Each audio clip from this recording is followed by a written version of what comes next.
And I didn't realise you were the first lady to record, which is now considered one of the world's greatest musicals, Les Mis. But you tell me, how did you come to record that song? How did that come around? Well, I was basically went to see it in the Barbican, and I was signed to an affiliate of CBS at the time, Career Records, and Freddie Cannon had just had a hit with "Move Closer," and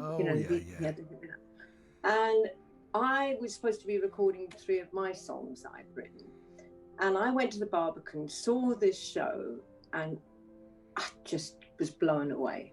I was blown away, and I rushed into this I was supposed to be recording 2 days later, and I rushed in there the next day without an appointment, and I kept saying, "I dreamed a dream in time gone by," and he was going, "What are you going on about?"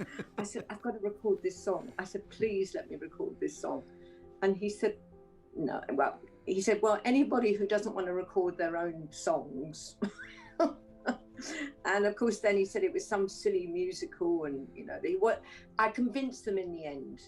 But when we sent it we wanted to use the logo, so we sent it to Herbert Krutzner, who actually at the time was working for the Daily Mail, and I've actually found the letter that he sent me back, so we could use the logo. But it was decided that because I was doing lots of very poppy stuff at the time, I was going to go under the name of Patricia Lane. You're right. So I recorded it under the name of Patricia Lane, which apparently on eBay or something is a collector's item. That's the thing though, isn't it, Penny, about what you do in your career, and then you find out later, it's become a cult or something, and you think, why? How does that work, and why did the other stuff not work? What was it about though, that song? Was it just something, because you obviously can spot a hit then, was it something that you thought, this is going to be a standard, an enduring tune?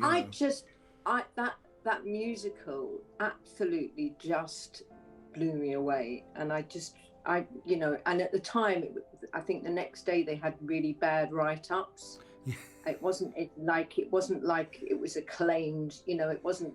So I just think that for me, it felt magical. Yeah. Yeah. So I think I would. And the problem is with these record companies in those days, you were signed and you had no say in what you recorded. Yes, that's a strange thing, isn't it? Because, when you think about it, I'm not being rude when I say this, but you were signed because you're a talented lady, and you've got a nice voice and everything, but you didn't really have that much say in your career. They sort of said, that is the song, we think this is going to be a hit, and you kind of had to go along with it, I guess. You just had to, And so this time, for some reason, I stood up to them and I just said, I'm going to do it.